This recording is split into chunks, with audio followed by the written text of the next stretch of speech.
Bonjour et bienvenue dans cette nouvelle vidéo. Alors aujourd'hui, je vais revenir sur la dernière lettre que Warren Buffett vient de publier à ses actionnaires. Et comme chaque année, il y a toujours des pépites dans cette lettre. Et on va voir ensemble dans cette vidéo ce que nous explique Warren Buffett. Pourquoi est-ce que les obligations sont parfois moins intéressantes que les actions? Euh, Qu'est-ce que les actions peuvent rapporter de plus? Et notamment, quelle est la différence entre les bénéfices qu'ils distribuent et les bénéfices qu'ils ne distribuent pas? Et comment vous pouvez vous enrichir avec notamment ces bénéfices non distribués? Et on verra aussi ce qu'il pense, je veux dire, actuellement, s'il devait placer son argent à long terme, comment est-ce qu'il l'investirait? Alors avant de rentrer dans le détail de la lettre 2019, je vous remets sous cette vidéo les liens vers les lettres des années précédentes, car chaque année j'aime bien faire un commentaire sur ces lettres, il y a toujours des choses qui sont très intéressantes. Warren Buffett, ce qu'il explique dans cette lettre, d'abord, il nous montre la performance de son portefeuille Berkshire depuis les années 60. Et c'est un investisseur exceptionnel puisque il a réalisé une performance de 20% par an depuis les années 60, alors que le SP 500 a fait du 10% par an dividende réinvesti sur cette période. Et au-delà de cette performance exceptionnelle, ce qui est le plus intéressant avec Warren Buffett, c'est qu'il aime bien donner des leçons, donner des explications sur le fonctionnement des marchés, toujours avec beaucoup de bon sens et qui sont très utiles pour l'investisseur individuel. Alors dans cette lettre, Warren Buffett va nous parler d'abord d'un livre dans lequel qui a beaucoup marqué le monde de l'investissement. Et ce livre, il a été publié en 1924. Il parle d'investissement en actions par rapport aux actions en obligations.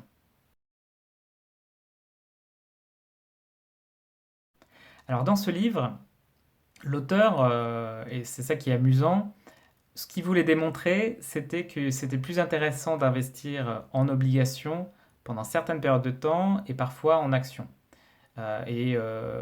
Pour choisir entre les actions et les obligations, il voulait démontrer que c'était plus intéressant d'investir dans des obligations lorsque le dollar était en train de monter, lorsqu'il devenait plus fort, et c'était plus intéressant d'investir dans des actions lorsque le dollar baissait.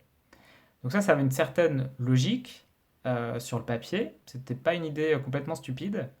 Et ce qui est intéressant, c'est que donc cet auteur a fait beaucoup de recherches, donc a regardé les performances individuelles de chaque action.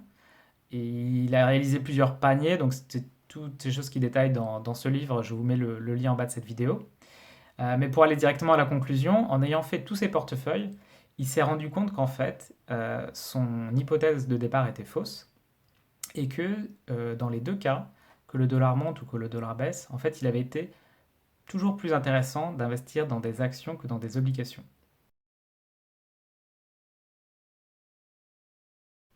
Alors à l'époque, c'était pas du tout quelque chose qui était dans les mœurs, puisque à l'époque, on considérait que les actions, dans les années 20, c'était un placement extrêmement risqué, que c'était vraiment pour plutôt un casino, hein, pour jouer, et que l'investissement reconnu, comme il disait, l'investissement des gentlemen, c'était les obligations.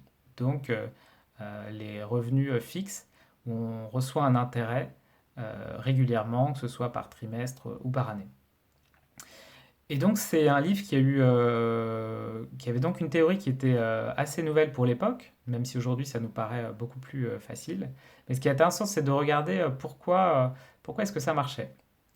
Et un des critiques de l'époque, John Maynard Keynes, a donné cet avis sur ce livre en disant ce qui est le plus intéressant finalement, c'est de découvrir que lorsque une entreprise fait des bénéfices, eh bien, en règle générale, elle ne distribue pas tous ses bénéfices. Et qu'il y a une grande partie de ces bénéfices donc non distribués qui sont en fait réinvestis dans l'entreprise. Et donc l'investisseur se retrouve avec d'un côté des bénéfices qu'il reçoit donc directement sous forme de dividendes, mais des bénéfices qu'il ne va pas recevoir, qui vont rester dans l'entreprise, mais qui vont être réinvestis. Et le fait qu'elle soit réinvestie, ça va avoir un effet d'intérêt composé, donc la valeur va se multiplier avec le temps.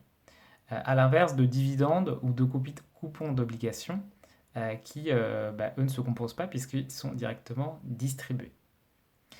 Alors, est-ce qu'aujourd'hui cette théorie est toujours vraie? Et on va dire, que pense aujourd'hui Warren Buffett du choix entre les actions et les obligations? Alors, pour les actions et les obligations, regardons aujourd'hui quelle est la situation. Si on prend par exemple le cas, j'adapte l'exemple de Warren Buffett au cas européen qui nous intéresse. En fait, vous avez trois choix pour investir votre argent en général, pour les placements financiers. Choix numéro un, vous avez le livret A. Donc là, aujourd'hui, qui donne, au moment où je fais cette vidéo, 0,75% et qui devrait, a priori, baisser encore un petit peu. Choix numéro 2, l'assurance vie. Donc en moyenne, les contrats aujourd'hui font à peu près du 2%. Certains font un peu mieux, d'autres font un peu moins bien. La tendance est malheureusement à la baisse. Il y a déjà certains contrats qui vont être à 1%. Et a priori, vu que les taux d'intérêt aujourd'hui sur la zone euro sont pour la France et l'Allemagne à zéro, on va dire que la tendance devrait effectivement être à la baisse. Et puis troisième choix, vous avez les actions européennes. Si on regarde aujourd'hui les actions européennes, aujourd'hui le rendement de ces actions, il est de 6%. Il y a à peu près la moitié qui est distribuée sous forme de dividendes, donc vous avez 3% de rendement, et le reste qui est réinvesti. Et ce que dit Warren Buffett, c'est que aujourd'hui, vu que les taux d'intérêt sont extrêmement bas, donc un peu plus élevés aux États-Unis, autour de un peu en dessous de 2%, et par contre beaucoup plus bas en Europe, parce que nous on est plutôt sur des taux à zéro, eh bien il dit tant que ces taux restent très bas, eh bien finalement les obligations sont très chères, donc une obligation à 2%, c'est comme si vous payez 50 fois les résultats, 50 fois le bénéfice, donc vous allez mettre 50 ans à avoir votre retour sur investissement. Alors que si vous avez des actions à 6%, là en fait vous mettez que 16 ans, donc quasiment 3 fois moins, pour, voilà, pour revenir sur le capital que vous aviez investi. Et donc ce qu'il dit, c'est que finalement, si le taux reste bas et si les bénéfices après impôt des sociétés restent sur des niveaux similaires, eh bien, il y a toutes les chances que sur longue période, les actions fassent mieux que les obligations. Alors, vous avez en plus un avantage fiscal en privilégiant plutôt les bénéfices non réinvestis. C'est que en France, pour l'instant, lorsque vous touchez des dividendes, eh bien, vous êtes imposé sur ces revenus, que vous les réinvestissiez ou pas d'ailleurs. Alors, à l'exception du PEA dont j'ai déjà parlé dans d'autres vidéos.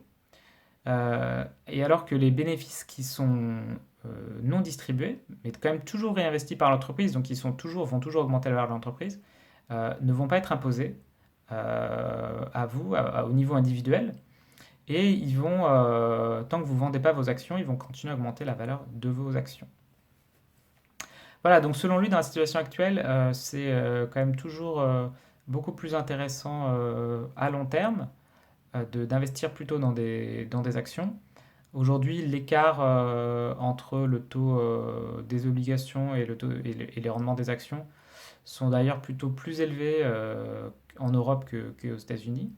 Et donc, je pense que sur l'Europe, c'est effectivement plus intéressant à condition d'avoir un horizon long terme. Alors, c'est vrai que du coup, tous les investisseurs ne peuvent pas acheter des actions.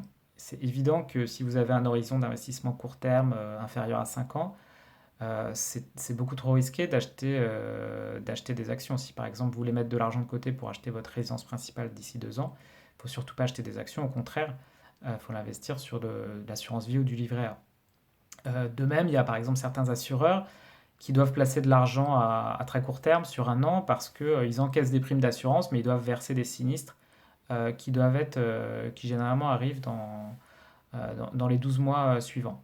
Donc tout le monde ne peut pas acheter des actions, mais l'investisseur particulier, une fois qu'il a mis en place l'argent nécessaire pour ses dépenses court terme et moyen terme, acquisition de résidence principale, voiture, fonds d'urgence, etc., Eh bien, pour l'argent qui lui reste à investir pour ses projets de long terme, par exemple pour la retraite, avec un horizon long de 20 ou 30 ans, eh bien, il y a toutes les chances qu'il soit plus intéressant de choisir des placements plus rentables et plus rémunérateurs comme les actions. Voilà, merci d'avoir suivi cette vidéo. Je vous mets dans le lien sous cette vidéo la liste avec la lettre de Warren Buffett, vers le livre et les anciennes lettres. Si vous avez aimé cette vidéo, cliquez sur j'aime et partagez-la. Et abonnez-vous à la chaîne. À très bientôt. Salut!